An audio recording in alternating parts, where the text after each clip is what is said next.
Assalamualaikum warahmatullahi wabarakatuh. Kenalkan, nama saya Manus Dadan.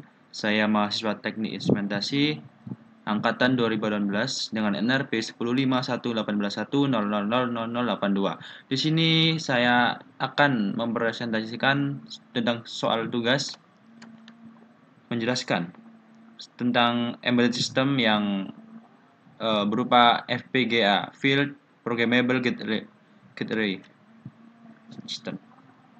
Oke. Di sini terdapat PPT ya, PPT yang telah diberikan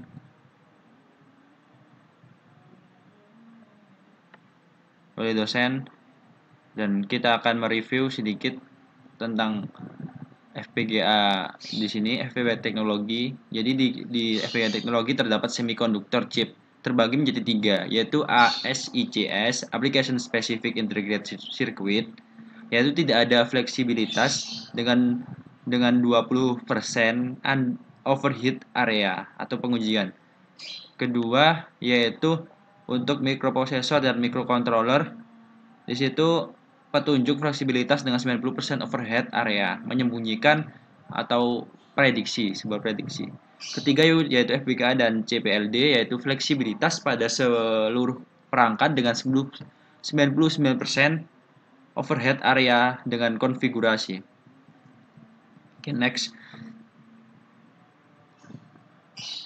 Di sini ada perbedaan antara ASICS dan Programmable Logic Device, yaitu dengan di ASIC siklus desain yang lebih panjang dan eko yang lebih mahal, dan performa lebih cepat, biaya lebih rendah jika diproduksi dengan volume tinggi, lebih besar 10.000 chip, dan hemat energi. Sedangkan dengan programmable chip, siklus desain lebih pendek dan eco lebih murah. Dengan penundaan lama, biaya lebih tinggi, bagus untuk produksi volume sedang hingga rendah, dan konsumsi daya lebih banyak. Di sini ada aturan desain untuk either ASIC and FPGA dengan CLA dan ripple carry, dan latch untuk umum digunakan. Kalau untuk FPGA tidak direkomendasikan. Untuk gate clock biasanya ASIC menggunakan, untuk FPGA tidak bisa diterima. 3 stage umum digunakan untuk ASIC, dan FPGA hanya di I2O. Untuk RAM biasanya digunakan untuk ASIC dan hanya sedikit untuk FPGA. Oke, next. Programmable logic. Jadi programmable logic yaitu sebuah sirkuit terintegrasi yang dapat diprogram atau dapat diprogram ulang dengan logika digital tirai tingkat tinggi. Jadi dimulai dari akhir tahun 70-an dan terus-menerus bertumbuh. Sekarang tersedia hingga sekitar 700 flip-flop dalam satu chip. Oke, di sini ada keuntungan dari menggunakan programmable logic, yaitu pendek pengembangan waktu, dapat dikonfigurasi ulang, menyelamatkan naik turun ruang, fleksibel untuk perubahan, tidak kebutuhan untuk desain mahal, ASIC dan produksi, bug bisa diperbaiki dengan mudah dan dari solusi rak tersedia. Untuk perangkat programmable logic yaitu bisa dapat diprogram terintegrasi digital circuit, diinginkan fungsionalis dan implementasikan dengan konfigurasi blok, logika on chip and interkoneksi, dan juga pengembangan hanya peduli dengan desain logika, tetapi bukan koneksi kabel keras internal, dengan menghapus desain perangkat keras. Oke. Type of programmable logic device untuk FPGA teknologi. Di sini ada beberapa tipe, yaitu diantaranya PLA, programmable logic device. Di sini ada perangkat pertama yang diprogram 2 tingkat dan atau struktur 1 kali dapat diprogram. Untuk CPLD sendiri yaitu Complex Programmable Logic Device, terdiri dari SPLD 1 tingkat AND, sandal jepit dan umpan balik. Dan juga ada CPLD, beberapa PLD untuk ditumpuk bersama di situ. Oke, kedua yaitu Ketiga, untuk ada FPGA. Di situ FPGA yaitu Field Programmable Gate Array dengan blok logika yang dapat diprogram, blok I2O yang dapat diprogram, interkoneksi yang dapat diprogram, kabel untuk menghubungkan input output dan blok logika. Untuk bisa dibagi kabel dalam jam, koneksi lokal jarak pendek dan koneksi jarak jauh lintas chip. Di situ kabel.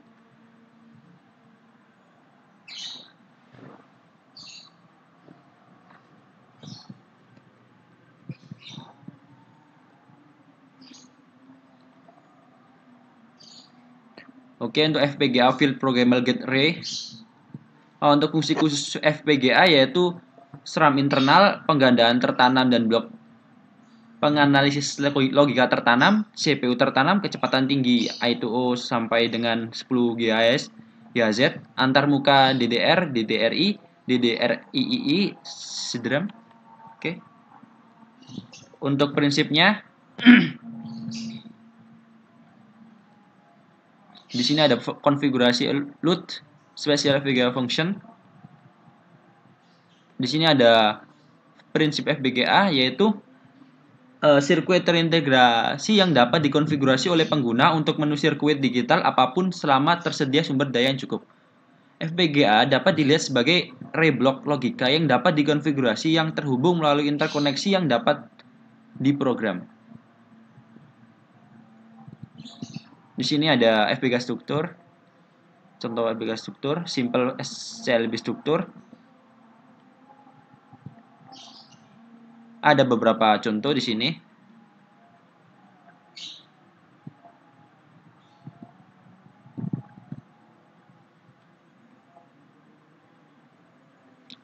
Oke, di sini ada elemen dari FPGA dapat diklasifikasi menjadi 3 kategori yaitu SRAM, Static Random Access Memory,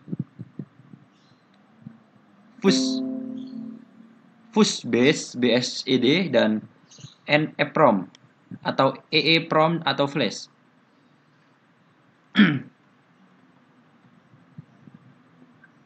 Untuk SRAM yaitu tugasnya yaitu memperkerjakan sel SRAM untuk mengontrol melewati transistor atau gerbang transmisi.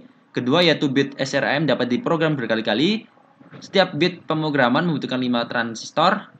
Keempat yaitu area perangkat yang lebih besar mengurangi kecepatan dibandingkan EEPROM dan anti-fuzz.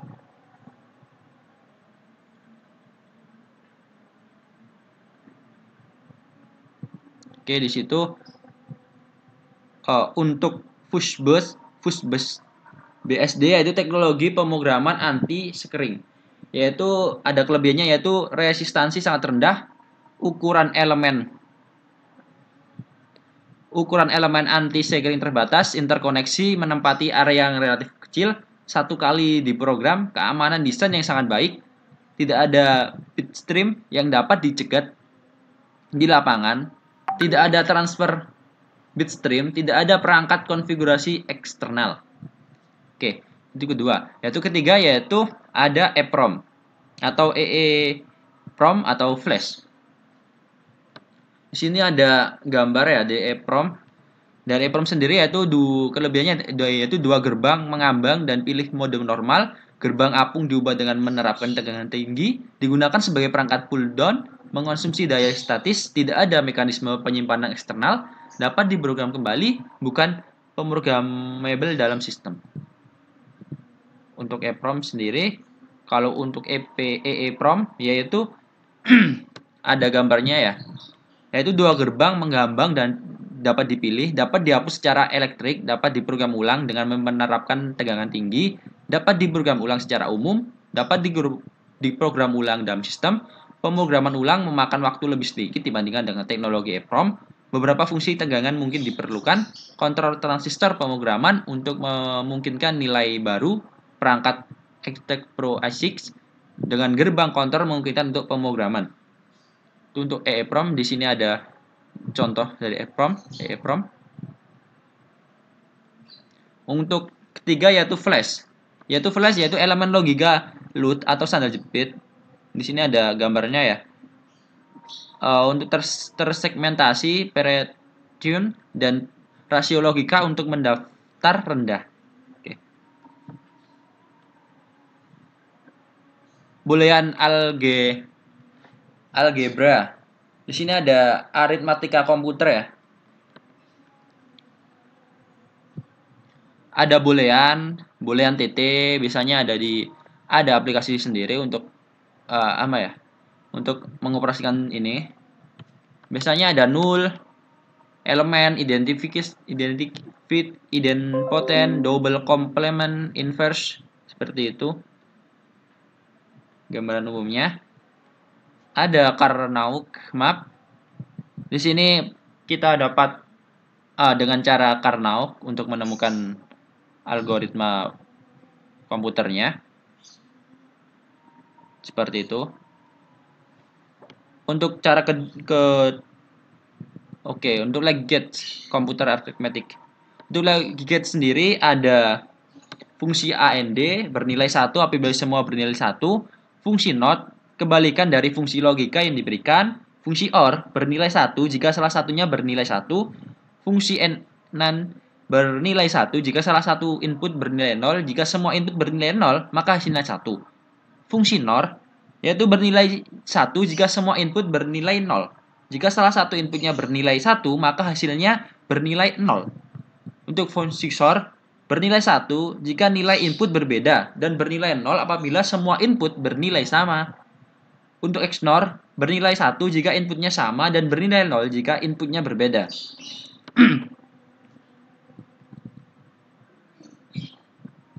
Untuk 3-stage buffer ada active low enable, active low high enable, ada active low enable, ada active low high enable.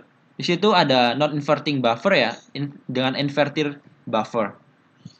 Untuk bis table elemen di situ ada transition table, ada S inverse, R inverse, neck. Ini ada contoh dari 3-stage buffer. Ada flip flop.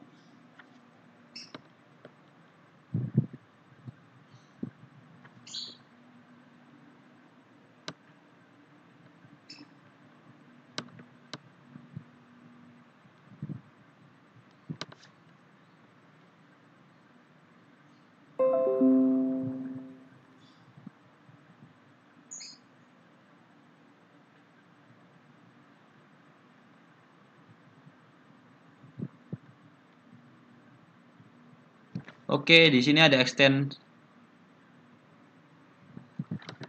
komputer arithmetic. Ada fan out yaitu untuk menghitung beberapa beban satuan yang dikendalikan oleh sebuah keluaran IC. Fan out sama dengan IOL atau IIL. Contoh, fan out tipe LS dari lembar data atau IILL 1,6 mega ampere dan I 40 ampere dan sebagainya. Dan untuk MTBF mean time between failure yaitu untuk menghitung berapa banyak memori yang bisa digunakan.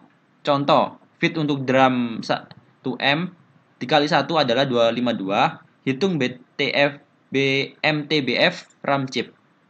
Dan sistem dengan drum memori 64 megabyte. Di sini ada Verilog. Verilog di sini yaitu komputer tingkat tinggi dapat memodelkan atau mempresentasikan dan mensimulasikan desain digital. Untuk ada 3 macam yaitu konkurensi perangkat keras, arus aktivitas paralel, dan semantik untuk nilai sinyal dan waktu.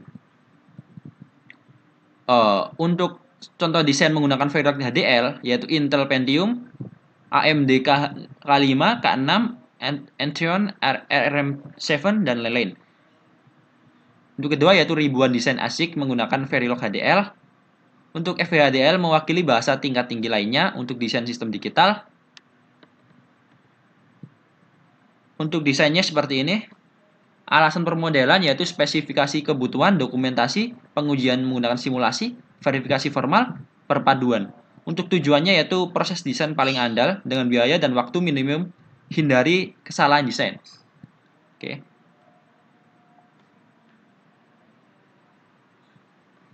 Di sini ada contoh dari kode Verilog code for AND gates di sini.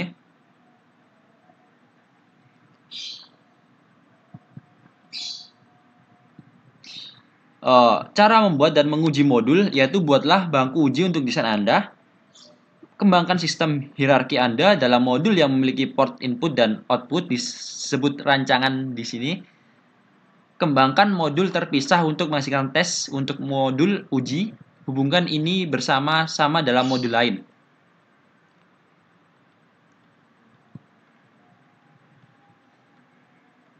Untuk ringkasan atau kesimpulannya yaitu model perangkat keras di berbagai tingkat abstraksi, campurkan berbagai tingkat abstraksi dan deskripsi dan simulasi, mampu memodelkan konkurensi perangkat keras, mendukung dekomposisi hierarki dan ketersediaan dukungan ASIC Foundry.